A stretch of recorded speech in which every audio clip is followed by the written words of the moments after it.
Hello, hello. Hello. All right. Hey, I will do you guys' bios and then I will turn it over to you, all right?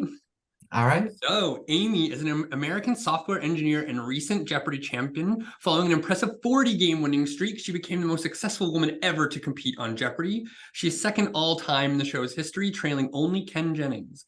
Amy is also the first openly transgender contestant to qualify for the Tournament of Champions. She has been covered in People, the New York Times, Los Angeles Times, the Washington Post, USA Today, and more, and she's appeared on Good Morning America. Thank you so much for joining us, Amy. And Mattea is the most successful Canadian contestant in Jeopardy history. In the spring of 2022, they won a record-setting 23 games, the fifth longest streak of all time on the show. They also appeared in the 2022 edition of Jeopardy's Tournament of Champions, where they reached the semifinals, and the inaugural edition of Jeopardy Masters, where they finished as the runner-up. Outside of Jeopardy, Mattea is the host of The Backbench, Canada Land's federal politics podcast, and has appeared as a panelist on CBC's Canada Reads. And they're going to have a conversation for about 40 minutes, and then they'll take questions from the audience. So with that said, Mattea, take it away. yeah. So it's good for us to catch up because I think, last chatted in August, I guess would have been the last time that we saw each other in person.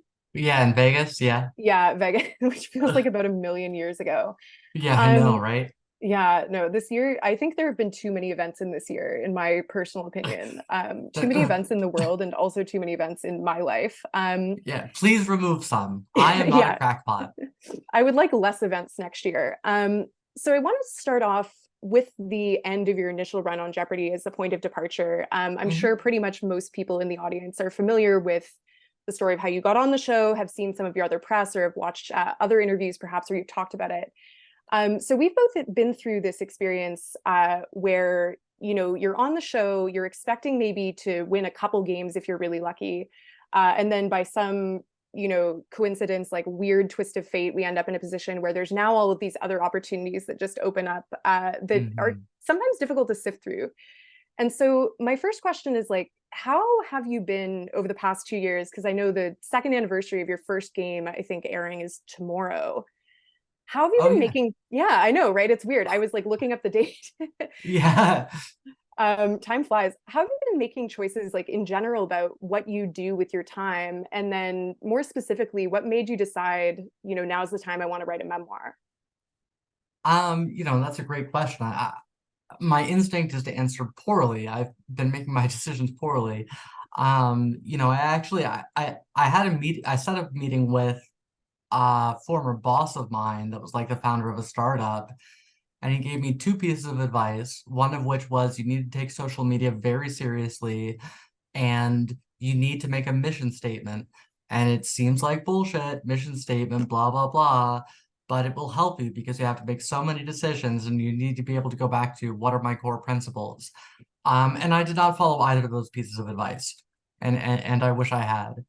But that said, not to run myself down too much, writing a memoir, I definitely think is something that um I'm whatever else happens, whatever else comes out of this, I'll always be proud of that. I'll always be able to always be proud of the fact that I was able to tell some of my story because, I started out not wanting to write a memoir. I started out thinking, like, whatever, I'm just some random person. I'm no more worthy of a memoir, no more interesting than any other randomly selected person, which, as I'm sure you understand that feeling. And while that's not wrong, I also began to recognize that, well, okay, but you're the one that got a chance to do it, so do it. And also that not that many trans people get a chance to do it. Not that many trans people get a platform to tell their story in their own words, in their own way, however they want to. And that was, of all the things that were coming at me, the one thing that I felt complete control over was writing a book. Yeah, I mean, it's interesting because I think it's true that, like, a lot of the things that probably come across your desk now are things where it's like, okay, well, not there are plenty of people who really want to do this, and I just happen to be handed the opportunity just, again, Mhm. because I was on TV. And, like, I always am saying about myself, like, I'm just some guy. Like, why should I be the Yeah. one to do this? But I guess a memoir makes sense, you know, among all of the things that you now have the opportunity to do. It's almost a bit more of like a legacy piece or something where it's like, okay, I can put this out into the world almost as like a bit of a mission statement of like, here I am, this is Yeah. what I've got.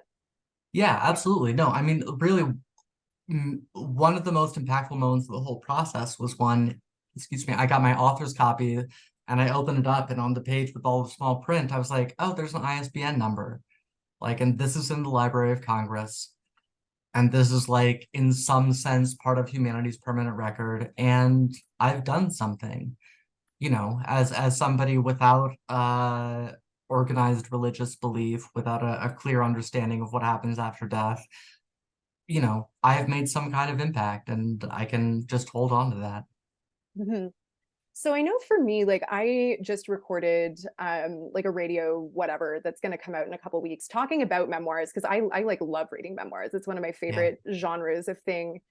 Were you always like a memoir reader? Were there specific books that you kind of looked to as a form, or were there any other maybe non-memoir books that inspired you in the process of putting this together?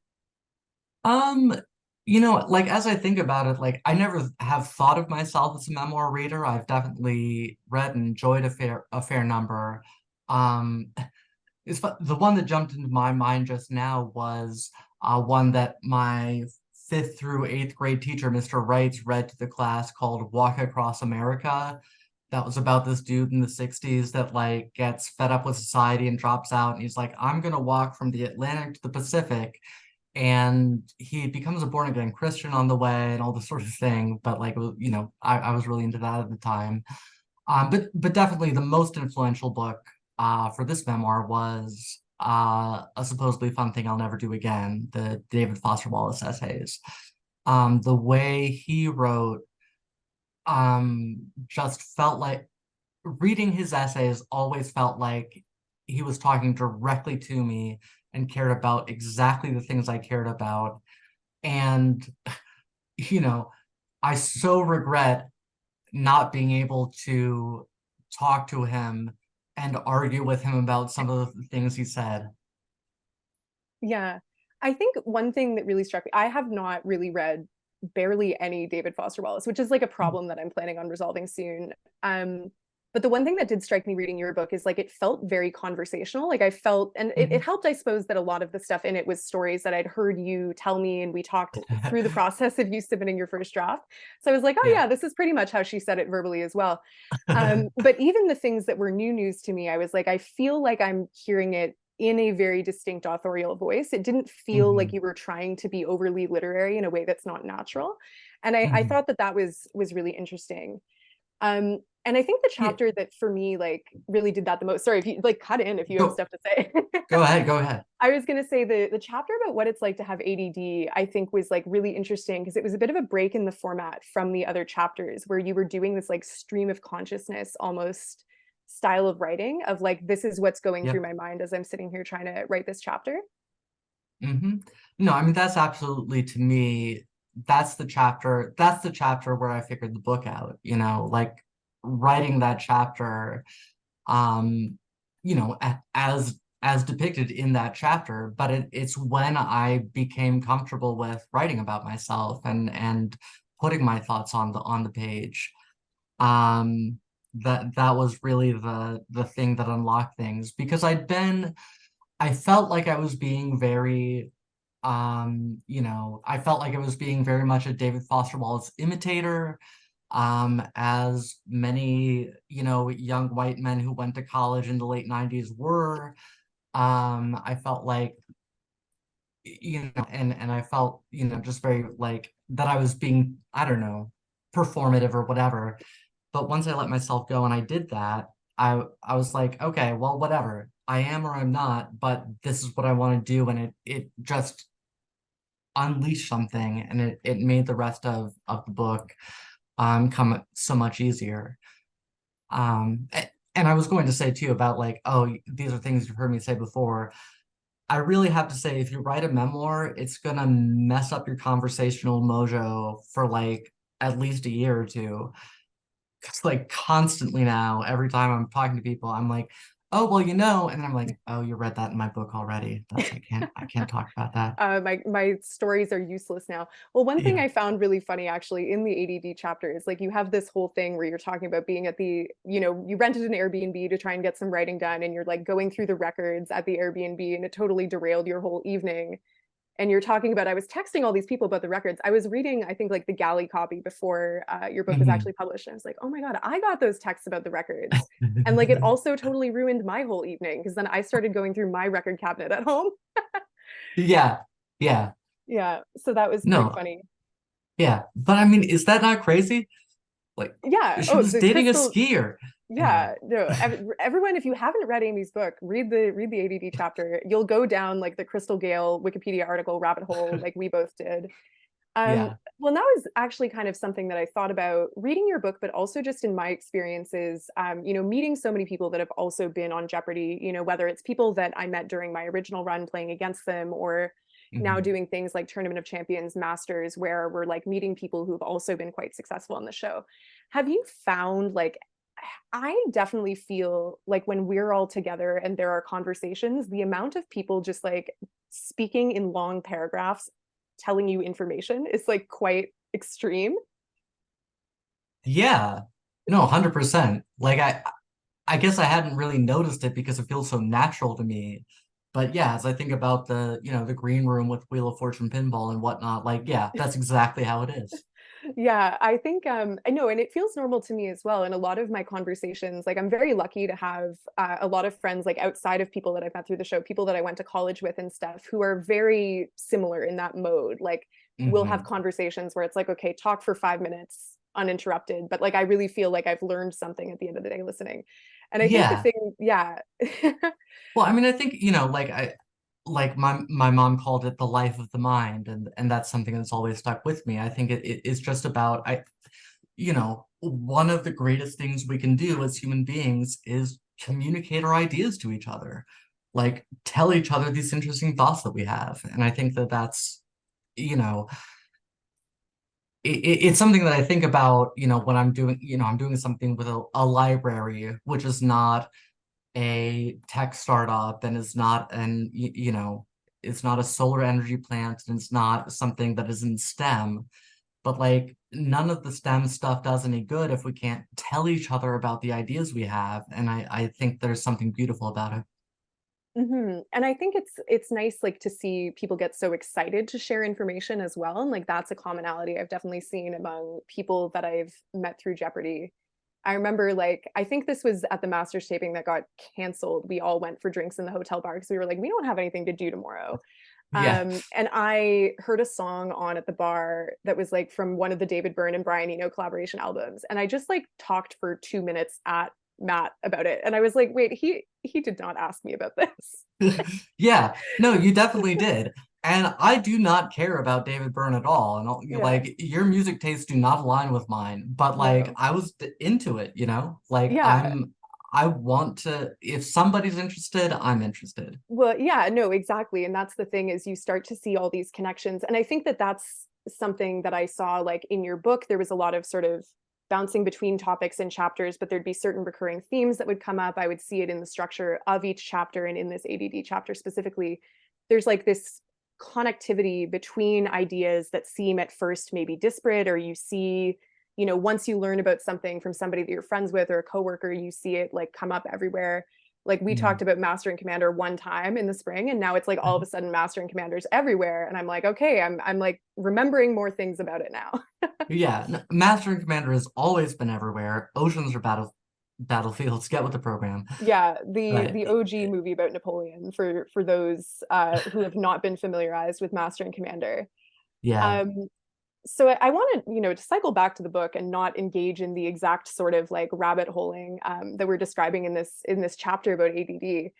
Um, there's other sorts of, I guess, like neurodivergence, mental health that you discuss in the book. You have this chapter, What is Mental Health, in which you're mostly talking about the experience Mhm. of dealing with, mental health of your parents, specifically your mom growing up, how it was Mhm. discussed or not discussed. I, much like you, am also from a Catholic family where Yes. the skill set to talk about you know, how we're doing emotionally is not something that is always developed, especially with people, you know, we're kind of in between generations, but if your parents' Yeah. generation, my parents' generation, it wasn't always there. So Mhm. how did it feel, I guess, to write about that in the book, given that talking about it publicly is like a very obvious way of breaking out of that cycle of repression? Yeah, I mean, that was the only part of the book that I felt anxiety about. Like, there were other parts of the book that I felt like I ought to feel anxiety about, in terms of like I'm revealing things about myself and I'm talking about sex and drugs and whatever. But like the only thing I really like was uncomfortable talking about was my mother's mental health, because I think that that's, and it's a thing in Catholic communities, but in many different environments, this idea that somebody's poor mental health is a secret that has to be kept by everyone involved, and that is how you're protecting that person, that is how you're helping them. And it's not true. That's not actually what people with mental health problems need, but it's very natural to fall into. And so, I could tell myself intellectually, like, yes, this is fine. I'm making it clear that I love my mom. I think she's a good person. I think she is a good mom. I'm glad to have her. She did so much for me under the circumstances she was dealt with. But it definitely, the whole time I was writing, it was like, this was a thing I was never supposed to tell anyone, and I'm telling it. Yeah, I think there's the kind of two layers of it's like you are protecting people in theory by being silent about whatever they may be struggling with, or protecting yourself by perhaps being silent about your own struggles. And then there's also this notion of like not dwelling on things, like that if you dwell on Mm, something, like that's when it becomes a problem. And like, oh, you can't, you can't cry at a funeral because that's like, oh, you're getting too upset. And it's like, what is it's like, you yeah, yeah, realize yeah. if you're lucky as you get older, like how absurd some of those things are. Mm, Um, was there any sort of, I know there's sort of a balance that you seem to be talking about in terms of how you talked about your mom in the book, of like wanting to make it clear that you have an appreciation for her, that you have in many ways like a good relationship with her, even though it was complex. mhm. You talk about a lot of people that you're close to in the book in terms of like friends, former friends, parents, and other family members. And there's sort of, the classic memoir like disclaimer at the beginning of, this is all Yeah. based on real people. Some of the names have been changed, some of them haven't, and this and that. What sort of, I guess, went into how you talked about different people? Was there any sort of like triage process of like, okay, well, I'm still on good terms with this person, and that's going to influence how I talk about them. This is not Hmm. somebody who's in my life anymore either, because we just, don't speak for whatever reason, or Right. they're deceased. And so I maybe can talk about them in a different way. What was that Yeah. process like? It was, it was interesting. I think that, like, for the most part, anybody who's in there under their own name was somebody that I was able to just send the text that referred to them to, and be like, here's the stuff that I said about you. Let me know if you're upset about anything. And like, the only person I mean, Genevieve, of course, is very important, but like I know her very well, and I was sure she would be fine with it. And she was. The one person I was worried about was Kelly, because, like, I do think, I think she comes off worse than she should in the book, because most of what I talk about our relationship is the interesting part where it all fell apart, and the interesting stuff about how she wasn't right for me. And I think that the things that are good about her get underplayed, but she was totally fine with it. And she said she had, she gave me the thumbs up. And so, apart from that, like, there are a handful of people. I didn't reach out to any of my former teachers, and I said good things about all of them, but I still kind of like, I'm going back to Dayton next week. And I have this kind of like thing in the back of my head, is like, I hope that, like, I don't know, like, Miss Pesh doesn't come out and like be like, oh, what did you say about me? Because I I feel bad about mentioning them without asking them first. But yeah, for the most part, it was just like literally like here's what I'm going to say. Is it okay? Because I want to share everything about myself. I don't want there to be any secrets about myself because I had a secret for most of my life. And so I want to be completely transparent, but I can't impose that on other people. Mm-hmm. Yeah, and I want to talk about this like level of I have like one question kind of in the realm of like therapy, and then Yeah. I want to talk about transparency because that was like my first reaction, I think, when I found out some of the stuff you were including in the book was I was like, oh my God, like my equivalent version of these stories, like there's absolutely no way I would put them in a book. And I was like really Mhm. impressed actually. But I have one question. You talk about Yeah. going to therapy. How was it when you brought up Jeopardy with your therapist for the first time? Because I don't know that we've ever talked about that. And like Oh. my poor therapist has had to hear so much about Jeopardy. Yeah, no, that's a good question. I mean, it's like, it's she's been pretty chill about it. I mean, like, she's been through so much with me already. Like, I've been with her for at least 10 years before I was on Jeopardy. And then, of course, as I've said, it was a year between when I said I was going to be on Jeopardy and when I actually was. And so, like actually a lot of the stuff I talk about in terms of like my psychological preparation, like dealing with the fact that I might lose on my first day, and everything like that. That was all stuff I talked through with her in the week or two leading up to it. But yeah, no, she's been along for the ride the whole way. And like I don't know because she reveals very little about herself, but I feel like she's been like doing research into the entertainment industry to kind of like figure out what I'm dealing with.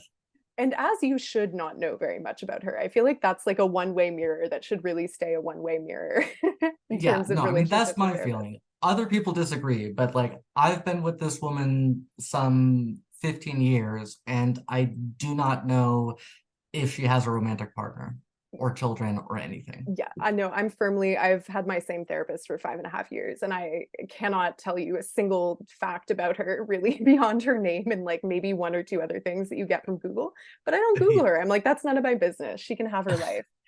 Yeah. Um, so I guess as you alluded to, yeah, you're very open about a lot of different things in this book, and you kind of even mentioned like there were things maybe you felt like you should have been nervous about including that you didn't feel nervous about including.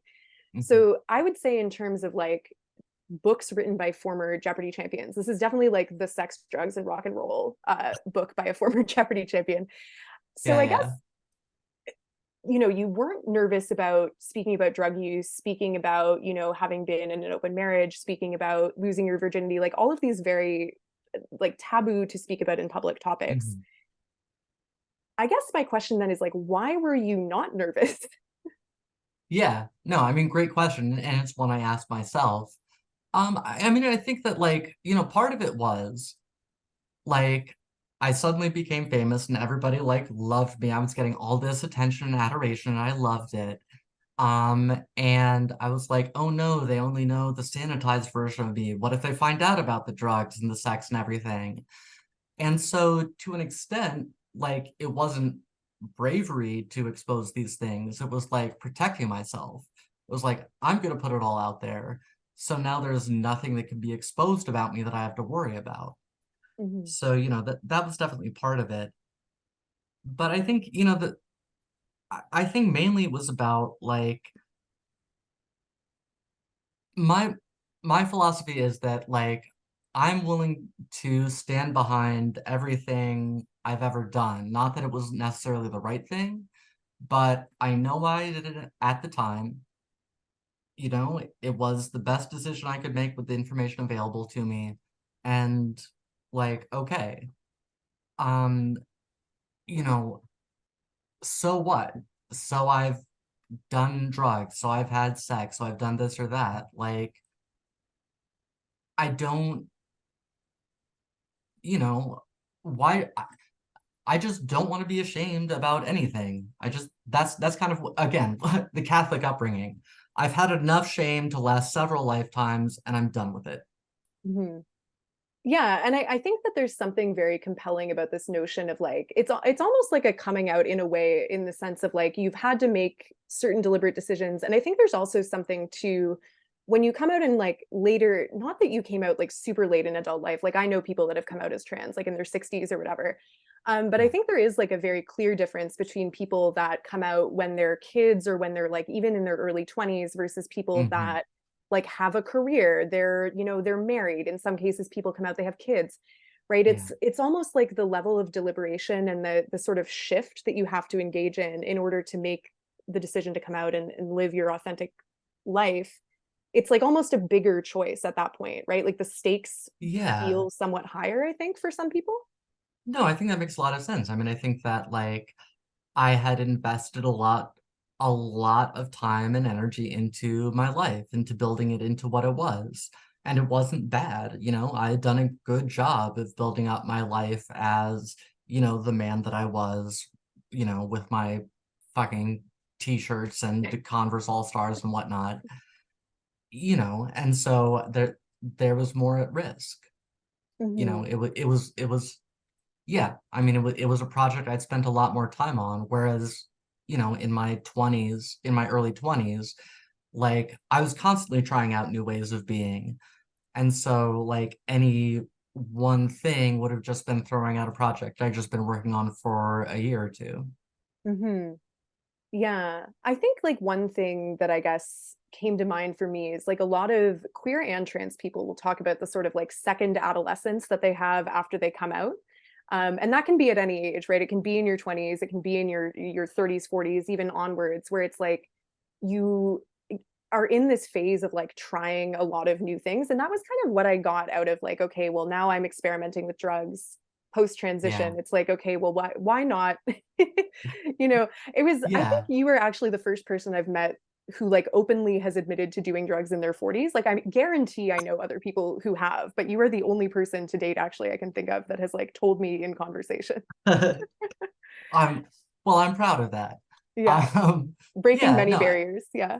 yeah. But I think, you know, 100% I've been very conscious of myself as an adolescent, you know, in the last, you know, 7 years or so, and I'm starting to be conscious of myself growing out of adolescence. And that was part of like the introduction to the book too, of being like, hey, you know, I'm saying all this shit. All of this shit is stuff I did as a teenager, and probably some of it is dumb. I don't know yet. I'll find out. But like, you know, it is what it is. Yeah. And I guess it's like also weird having those experiences more publicly too. I remember like reading something on Reddit that never read on Reddit about yourself ever, by the way, for like everybody listening, just like don't do it. You're never going to see anything you want to know.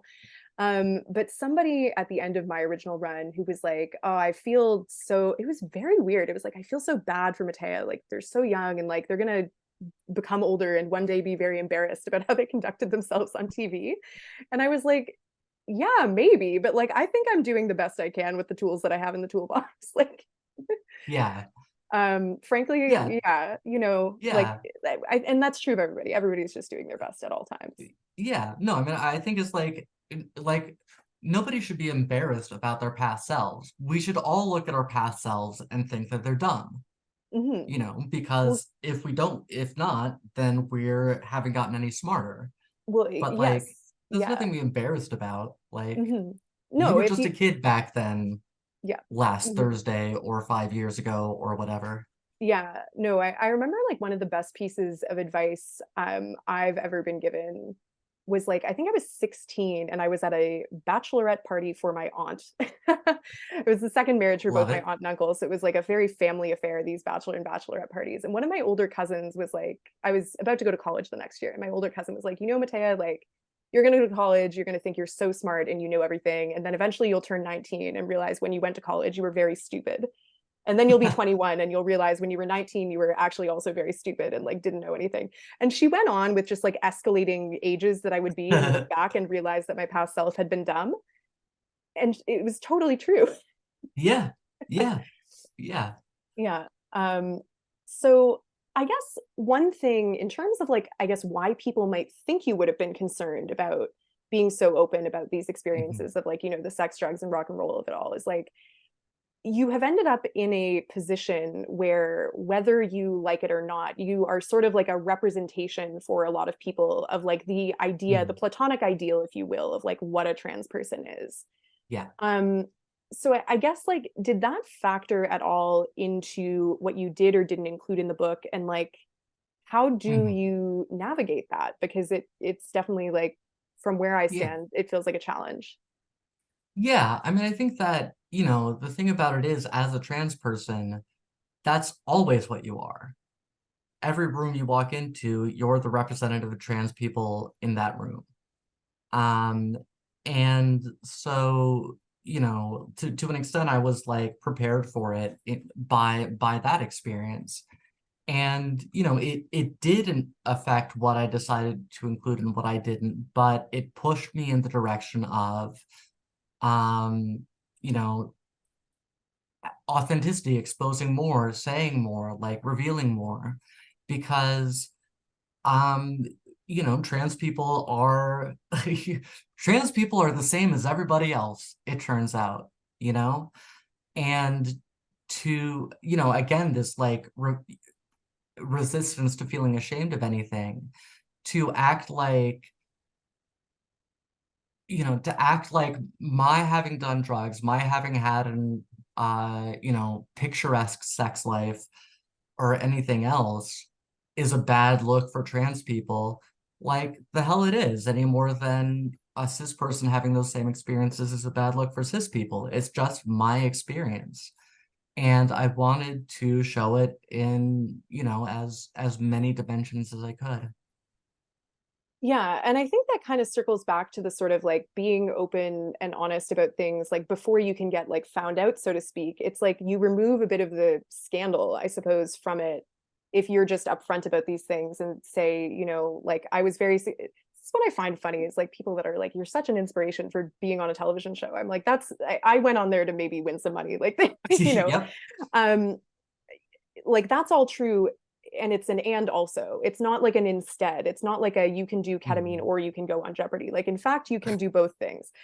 Is what we learned I from can your book, attest to I that. suppose. Yeah, Yeah. exactly. Yeah. um, so I guess like the other thing about representation is, though, it like puts a certain, you know, I guess if you choose to let it do this for you, it can Mhm. sometimes put a certain burden to like have opinions about the world, to Yeah. use the position that you're put in, to express certain opinions, to like advocate for certain things. And I know that you have kind of like dipped your toe in the water of that. You're involved with like Equality Mhm. California. You testified at the State House in Ohio last year. I guess like, how did all of that come to pass? And like, how does it, is that something that like you ever would have seen yourself doing in any way were it not for Jeopardy, or would it just like have not really made sense in your life as it was before? Yeah, I don't know. I mean, I think, you know, I think of it as it's a burden and an opportunity, you know, like it's you know, these are issues that, you know, obviously I care about because they affect me directly and they affect, you know, people that, you know, I understand the effects that these anti-trans bills have in an intimate way, and I can feel the pain that they will cause. And I know what it's like to feel isolated in that way.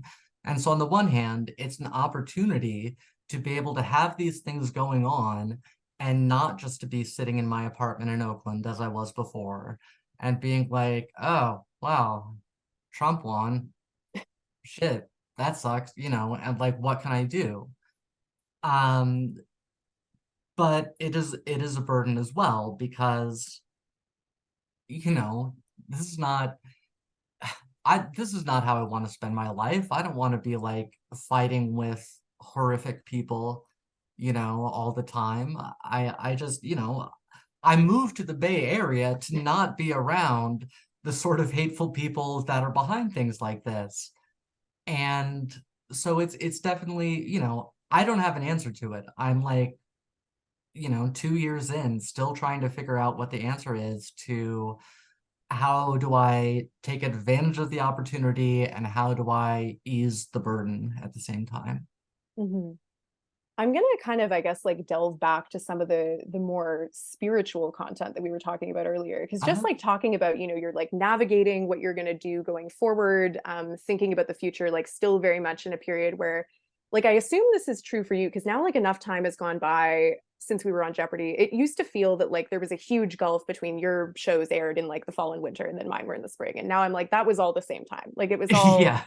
it was all the same, like 2022, which feels like it was a million years ago.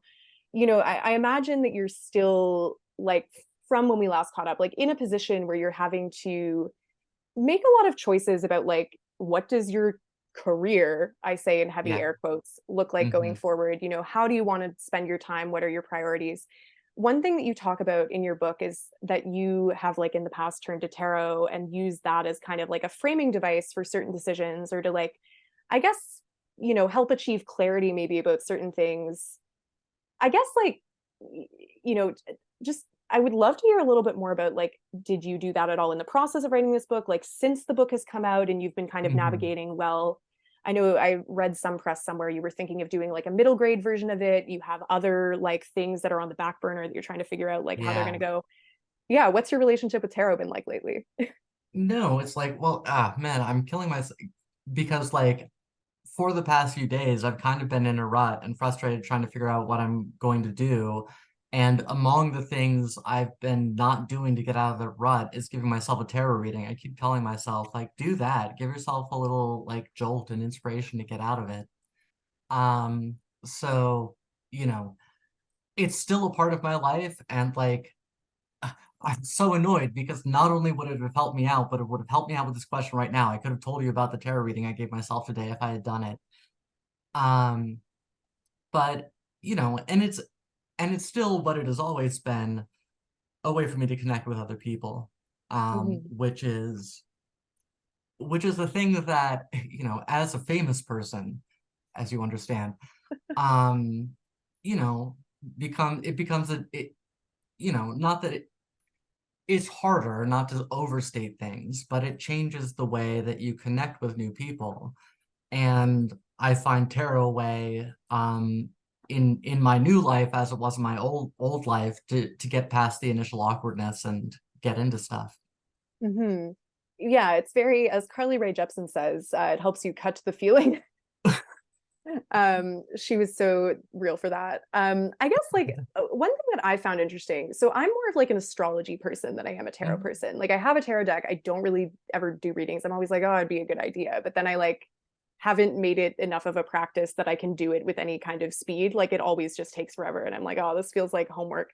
Yeah. um for me, I remember when I used to teach, this is so off piste, but Carry on. when I used to teach kids debating, and we would have to talk about religion, and most of them came from like non-religious families, and I would have to explain like, here Yeah. are different things that people believe and like why they take it seriously. I remember I one time completely without thinking said, and I 100% stand by this, that I take Catholicism and astrology like equally seriously, like they impact my life hmm the same amount.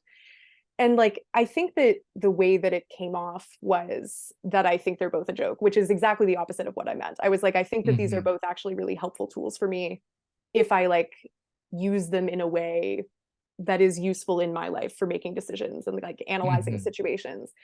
And I Yeah. was wondering, I guess, like, do you have any of that kind of ongoing relationship where it's like you've escaped some of the repression of Catholicism, but you find certain elements of it helpful? Or is it something that you kind of try to like leave in the past? I think that, you know, I think that, you know, I guess one thing I would say is that I feel about Catholicism that I have seen it be incredibly important to people in my life. Like it saved my dad's life. And not that so do I think it has any deeper meaning than, astrology or tarot or whatever? Oh my God. But like, no, but like tarot's been helpful to me and Catholicism was really helpful to him.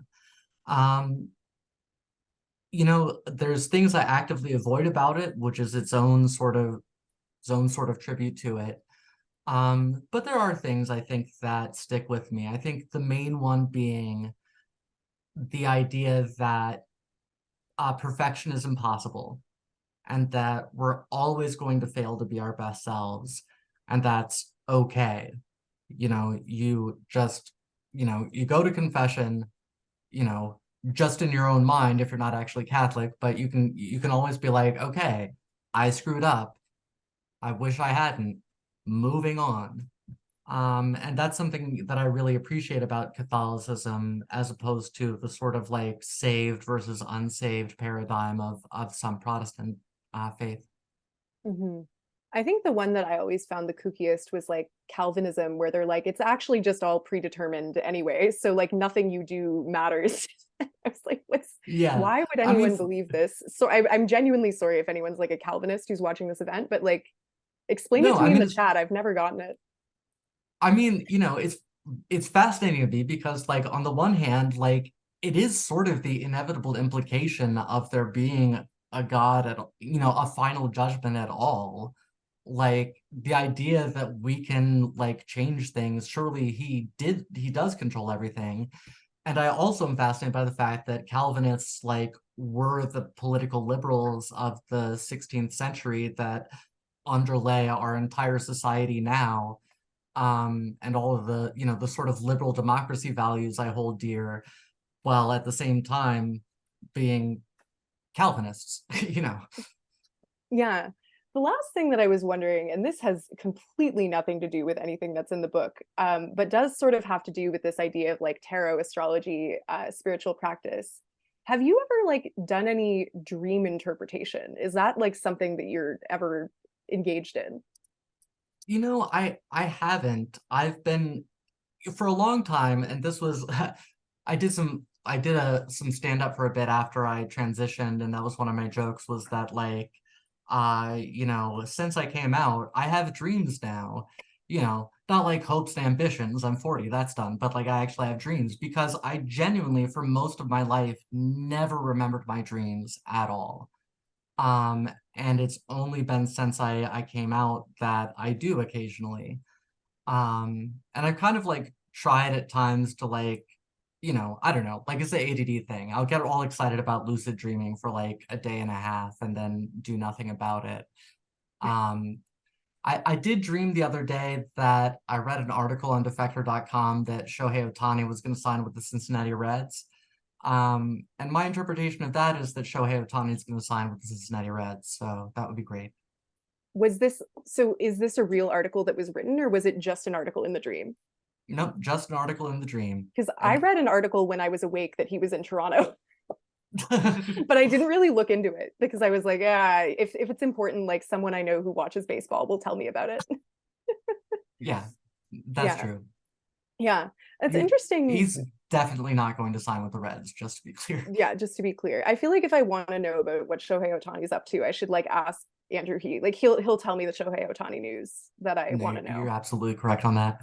Yeah. The dream piece is interesting. Just I was asking this because like I do dream that's like also something that I do, is like dream interpretation. Yeah. And I was talking with somebody recently. I've never heard this of like people who don't really dream before they transition and they dream after. One thing that's a very common side effect of like antidepressants is that it causes people to dream more or have different kinds of dreams that they didn't have before. And so it's almost, I'm wondering if it's a similar sort of thing of like, if you come out of this like repressed or like otherwise sort of like detached state, whether it's because you're dealing with sort of like mental health, trouble in paradise, or whether you've been repressing like a big part of your identity, whether like your dreams also get unlocked in some kind of way.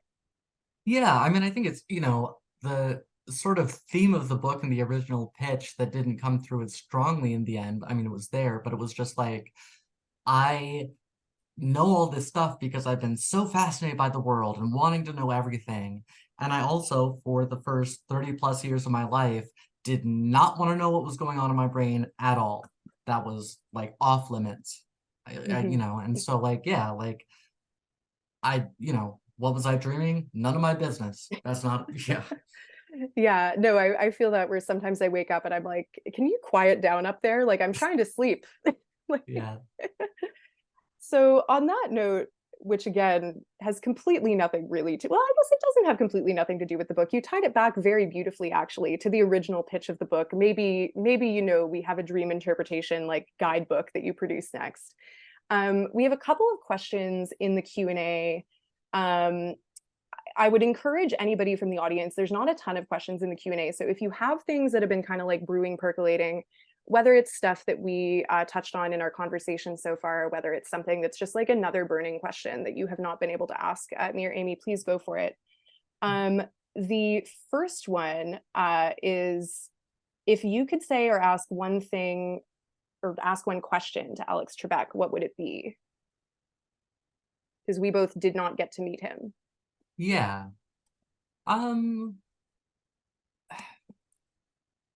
Yeah, I don't know. I mean, it's I don't know. Like it's sort of like I feel like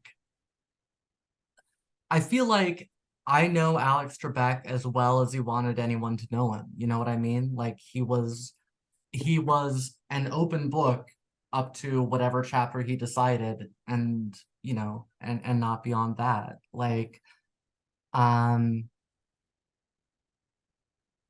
don't know. Yeah, I mean, I guess I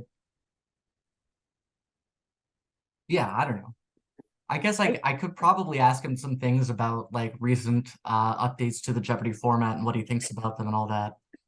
Yeah, I guess this is like, are we having a conversation with him like now? Like, is he like, you know, like, has he seen like what, you know, recent years have wrought on the Jeopardy set? Or like, are we talking to him in 2020? Like that kind of changes it, I guess. Yeah, that's true. Yeah, he was a big 2-day total point affair head. Like I don't know how he would feel about the like sort of half demise of the 2-day total point affair at Jeopardy. Yeah.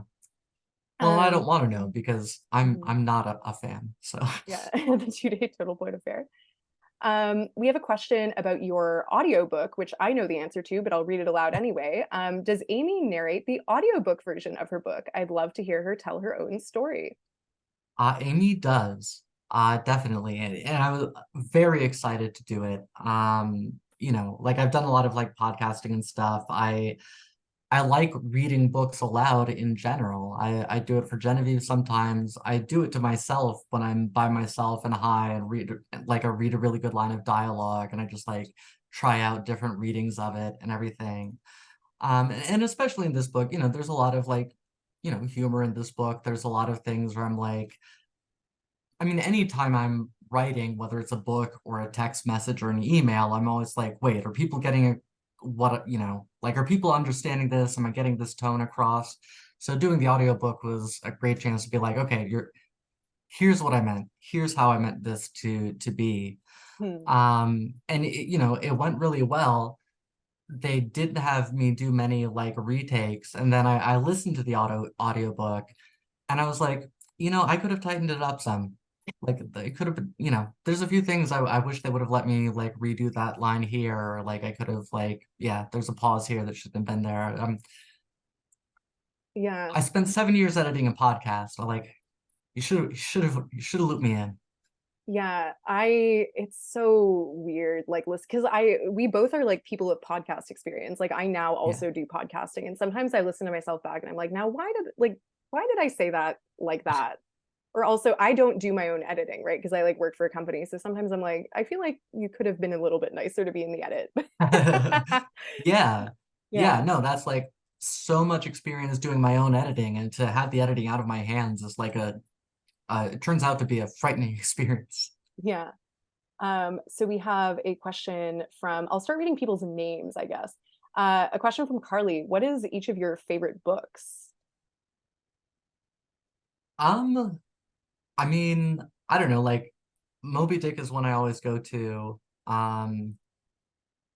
Like probably the book I've read the most is The Goblin Emperor, this sort of like steampunk novel of manners by Catherine Addison, I think, about a half goblin who unexpectedly attains the throne of the elf kingdom, which is, you know, like it's hard to defend as great literature because it's so like formulaic and genre, but I love it to death and I've read it like at least 30 times. I don't know that I've read any book 30 times. That's impressive. Um, my favorite is Fun Home. That's probably always going to be my Mm. favorite book.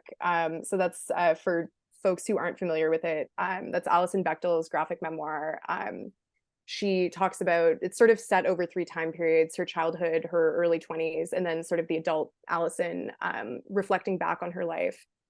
She talks about, you know, her process coming out as a lesbian and then the loss of her father. So I read it for the first time when I was 18, and it like completely, you know, shook up my whole perception of my own life and myself. I haven't read it in a while. I'm gonna have to wait a while, I think, before I read it again. But I know, like, it's one of those things, you go back to it, you get new stuff out of it every time. So I'm excited for whenever I feel ready to revisit it. All right, let's see. Ba-da-ba-ba-ba-ba. Okay, from Mahalia. This is a I'm like, this is too late for me to answer this. This is a good question, so I'll ask it. As 2 lifelong learners, what is your routine or philosophy to learning for learning's sake, especially when so much of our busy daily lives focuses on output or productivity? Do you like set boundaries and actively pursue learning, or is it more of an organic process? I know my answer, but you go first. Yeah. Yeah. I mean, it's pretty organic for me. Like it's something I do for pleasure. Like, it's not something I have to set aside time for, because if I'm bored, by no means all the time, but often I will, go on Wikipedia and try to find something out, or like, read some history book or whatever. And if a question crosses my mind at any time, I'm like, ooh, I want to know the answer to that. And I go look it up. It's just how my brain is. Yeah, I think for me, it's like I get really bothered if I can't remember something or I don't know something. Like, the example I always give is like, if I'm out somewhere and I hear a song playing and I know I have heard it before, but I don't recognize what it is, like, it drives me bananas. And like, I always, I think even before like Shazam was a thing, I'd always be like, okay, can I, maybe I have a phone, can I Google the lyrics? Like, is it going to come to me?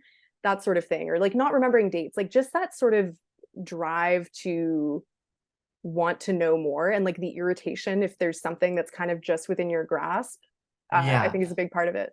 Yeah, the thing to me that's the worst is I see an actor in something and I'm like, oh, I've seen that person before, and then realize, wait, no, I haven't. They're reminding me of somebody in something else, and then I can't look that up. I can't look up, who does this person remind me of? That will drive me crazy. I had this happen to me, but it was so bad. It was in real life too. It was like somebody that I saw on the street outside the Ace Hotel in Los Angeles. Were you around when there was that premiere? It was like the movie about Bob Ross or whatever. Yeah, they were doing that little red carpet thing. They were doing a little red carpet. Anyway, so somebody who was going to this movie about Bob Ross like saw me on the street, and I like knew I had seen her in something, and she was going to a movie premiere. So like probably she was an actor, but I didn't want to, I just like didn't ask who she was at the time. I walked away and I was like so frustrated for the entire rest of the day. Oh yeah, So, no, the other day I was out at a bar and somebody came up to me and was like, oh, hey, Amy. And I was like, oh, hey, yeah, da da da. Like, it's just some fan coming up to me. And then it was like, oh yeah, we've had you on KTVU News a couple times. And I realized that it was this news anchor on the local news channel that has interviewed me more than once. And it's always like, oh, I just treated you like I don't know you, but I did. And that's a unpleasant feeling. yeah. All right. So we have a question from Tyler. This may be pie in the sky, but do either of you see yourselves as chasers on the chase? And I guess I'll broaden that to like doing other game shows. And if so, which in-game nicknames would you use? I mean, it doesn't seem pie in the sky to me. Like, like, I like money, I'll take the gig. I mean, I haven't really watched The Chase that much, to be honest. Like, this comes up a lot, and I feel like I should watch it some more so I could give better answers to these questions, but like, I don't really know. I don't think I have the right person. Like, I don't know. I don't think my persona, like insofar as I have a personality on Jeopardy that's like not exactly how I come off in real life, does not align, I think, with being on The Chase. I feel like on Jeopardy, I'm too nice, and in real life, I'm much meaner. So if you're a casting producer from The Chase, like, why would you ever cast me? You think I'm very nice. Well, I think that I had the same thought because I watched 1 and maybe 2 episodes of The Chase, and I was like, oh, it's so negative and mean, and I don't want that. But apparently they're not all that way. Like you can bring your own thing to it. They're willing to like work with you on it. So like you can be the polite Canadian chaser. Like it's all I don't right. know. I feel like on the I haven't seen the British version. I think they're much meaner on there because it's Britain, so they can. Yeah, yeah, that checks out. Hmm. All right. We have a question from Simon. Can you tell us about the time between filming your original run on Jeopardy and the episodes airing? Did you have a sense that your life would change as much as it did? How was it keeping it a secret? Yeah, I mean, like, it was something where I knew my life was going to change, right? Like, I knew it was going to be a reasonably big deal. It turned out to be a much bigger deal than I expected. Like, I expected it to be a big deal for a month, and then like to be a fond memory going forward, and that was that. And I'd keep, being in my job I hated it and whatnot, and moving along with my life. But I knew that something was about to happen, and it was very strange to, and don't get me wrong, I told most of my friends, which I was not supposed to do, but like most of my friends knew, but not all of them. And so talking to them like, oh, your episode of Jeopardy is coming up. And I was like, oh yeah, my episode of Jeopardy is coming up. Like, My one episode that will be on for one night. Yeah, yeah. It definitely was a weird feeling to be like, I've set this record and nobody knows it. Like but honestly, like I found that what was weirder was when my streak was going to end, like the day or two before I knew my streak was going to end, and nobody else knew that because there were so many more people involved. Mhm. Like, I had followers on Twitter and everything, and I'm like, you guys, you're so excited about this story and it's about to be over. Like, I'm so like, I wanna warn you. Yeah, it like got to a point where it kind of has been going on for so long that people just like expect it to keep going because it's kind of like, well, if you've won Mhm. 40 games, like why would you not win the 41st one? Like what would be Right. different about that, right? And so it's this weird like sense of building anticipation. I think for me, kind of like I knew my life was going to change. I knew the money was going to be really life changing. I knew, I had a bit more the benefit, I guess, of having seen like you and Matt already go on Mhm. these big runs. So I knew there was like media appetite to talk about it. I still did not realize like how long it was going to last. Like I think I also kind of figured I would be back to like doing some version of whatever I was doing before. Like in my case, Mhm. I didn't have like a job. So I thought I was Mhm. going to be like back in school by now. And I'm just not, which Well, is yeah. I think what threw both of us off was that Matamodio actually liked what he was doing and didn't really want to like get involved with the whole thing. So we were judging things based on how his life went. Um, and it turned out he was just turning down a lot of stuff. Mhm.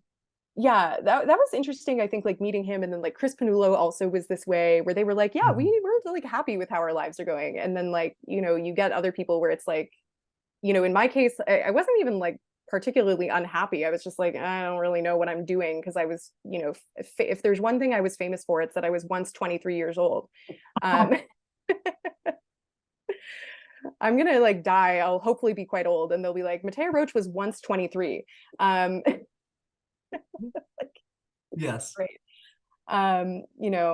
So I don't know. It's like I feel for me the question of like how will my life have changed is like going to be kind of an open question because like my life will never go back onto that track that it was on, right? Yeah. No, I mean, and it's also like sort of what you were saying, like the old line about, Bill Buckner on the Red Sox, like the baseball rolled between his legs and into the first line of his obituary. Like, I'm always going to be Amy Schneider Jeopardy champion. Like that's gonna be the first thing, you know, these days, I guess my Wikipedia article, but Mhm. yeah. Yeah. I want to ask this one. It's like wordy and comes with like a big kind of piece of information that is actually very interesting for people who don't know all this. So we have a question from Bella. Hi, Bella. We've chatted on Twitter before. So 16 years ago today, this is interesting. Celeste Nucci became the highest earning female winner after winning the 2007 Tournament of Champions. And then you know, we had Julia come after, we had Larissa Kelly, who did really well in All Stars and had like a streak of her own that was really, you know, just, she's like one of the iconic women of the show. So the question for you, Amy, is how does it feel, you know, now holding the title of like by far the woman with the longest streak, and like, I guess specifically being trans and navigating like people online being weird about like who counts as a real woman? Like, I guess just what was that experience like dealing with the online stuff? Yeah, you know, like I didn't see as much of that as I expected to, and I tried not to see the stuff that I did see. So, you know, in terms of the online side of thing, I mean, you know, like whatever, people are going to say what they're going to say, and it's not like there's the it's not like the International Olympic Committee. It's not like it's this sort of official record. If anybody wants to say that, you know, Julia Collins is the most successful cis woman, or, you know, assigned female at birth or whatever, then they can say that. So fine. You know, I think that I think that it is true that my experience of life is different by being perceived as male for the first 30 some years of my life, and that I was not actively discouraged in the way that people who are perceived as female are, in terms of being intellectual and being smart. I didn't face some of the same pressures that I would have had I been presenting as my true gender my whole life. You know, it's a very complicated question, and, you know, I don't know. I mean, I am a woman, and so I'm the most successful woman, and, you know, it is what it is. There's no, I don't get a special trophy for it, so whatever, who cares? Yeah, they're not like, and the Trebek trophy for a woman who was in Masters. Like, Yeah. I think part of, I guess, the reason too why it was like such a big, there like just have not been that many successful women on the show, sure. Unfortunately, right? There was this big drought between Celeste Danucci winning the TOC in 2007, and then I think you were like the next woman to win one. And so when any woman, this is kind of the burden of representation again, when any woman like does anything at all, it's like considered to be remarkable because of her gender, right? In a way that it's like not for a man to win a tournament of champions or do like, you know, anything in a field that's sort of male dominated in that way. Yeah. Yeah, okay. We have another longer question, but one from a former contestant. So I do want to get to that from Ujjal. Hi, Amy and Mattea.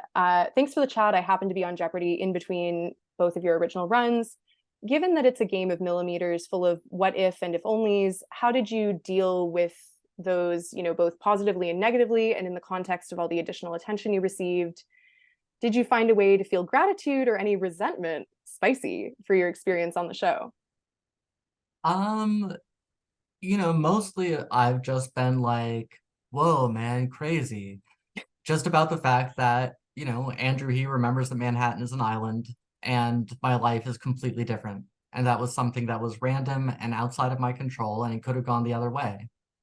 You know, and I mean, certainly like a few milliseconds in my 41st game against Roan, like the clue before the daily double, if I had gotten in ahead of him, then I would have went to the same clue he went to, and I would have gotten the daily double that he doubled up on, and it would have been over. I don't know, like there's nothing to think about it, I guess. It's like, that's true, and I'm aware of it. And I think I did, like, you know, it did kind of contribute to early on some of that, like, sort of, I don't know, impostery sort of feeling of like, I'm, you know, like, I'm not the best, I'm just the most successful. Like, I just had the most success because things work out in my favor, which is true and worth remembering, but also like, whatever, that's life. Yeah, I think it's like there's this weird thing of like people do famously, as we've heard Michael Davies say a million times, Jeopardy's a sport, like, or people at least engage with it in some cases like it is a sport.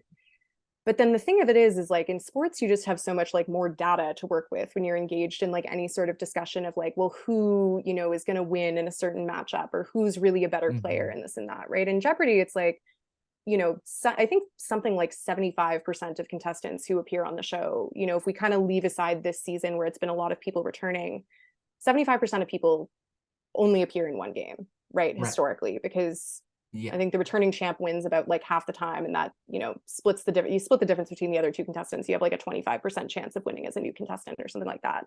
And so there's always going to be these sort of like oddities of like, well, if I had just done this one thing differently, you know, maybe I never win a game.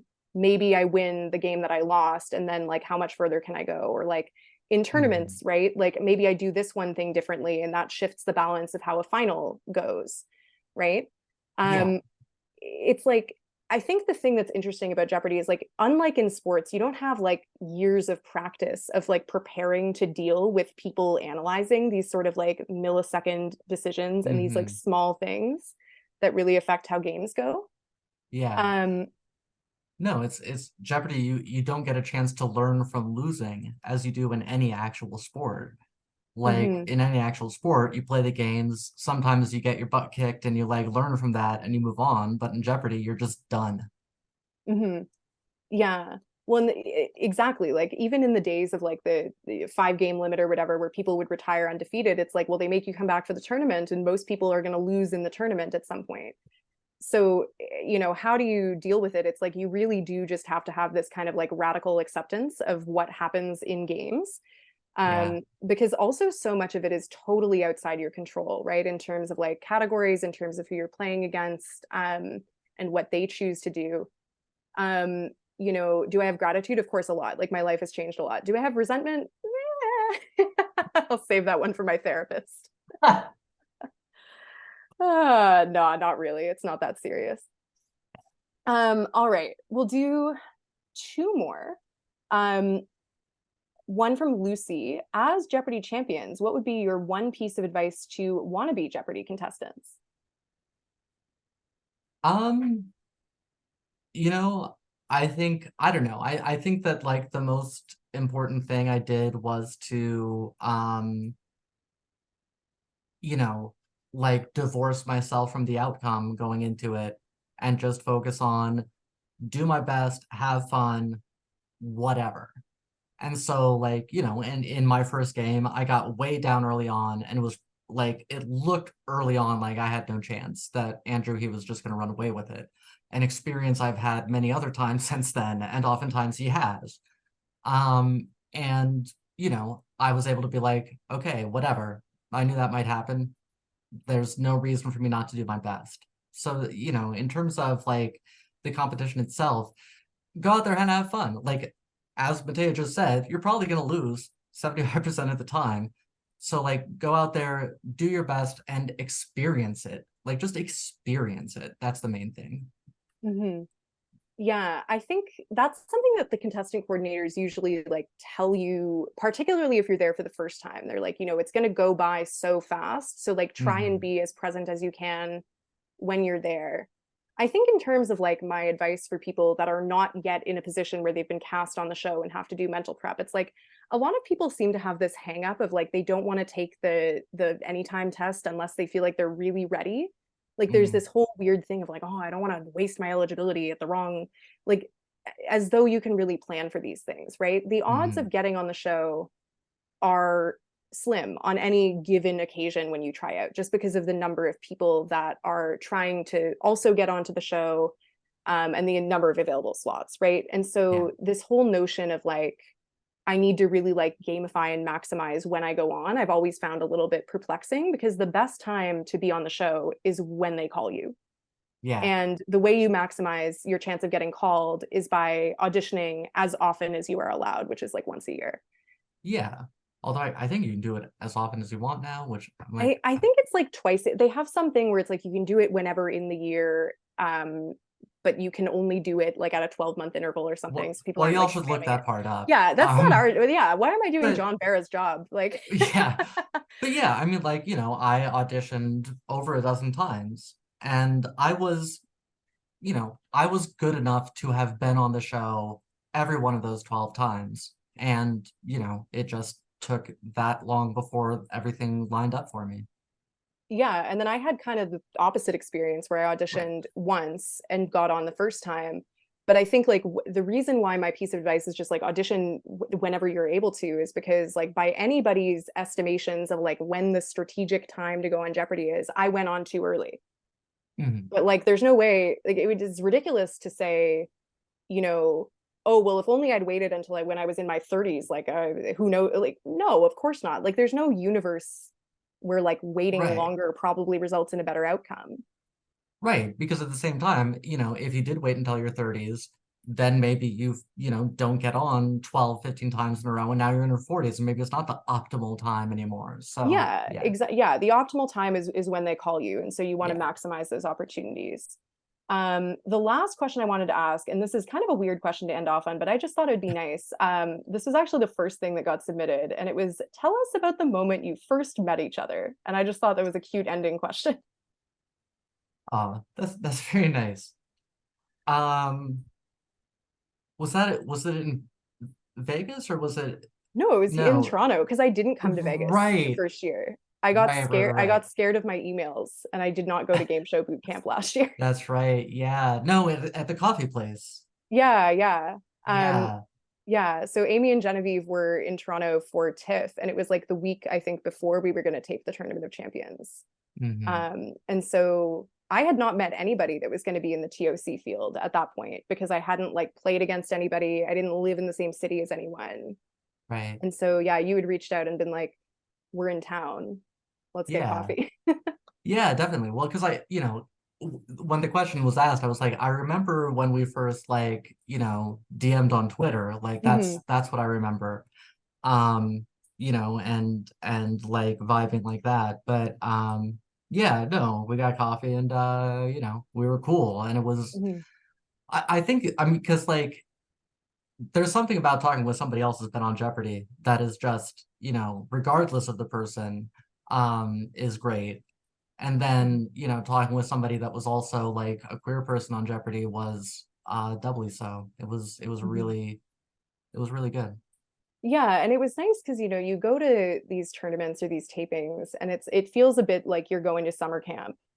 But the first Yeah. year you go to a new summer camp, you don't know anybody. It's a little bit stressful. So if you have somebody that's like, you know, is in your corner that you already know Yeah. you have some things in common with, it sort of makes the experience of going a little bit less harrowing.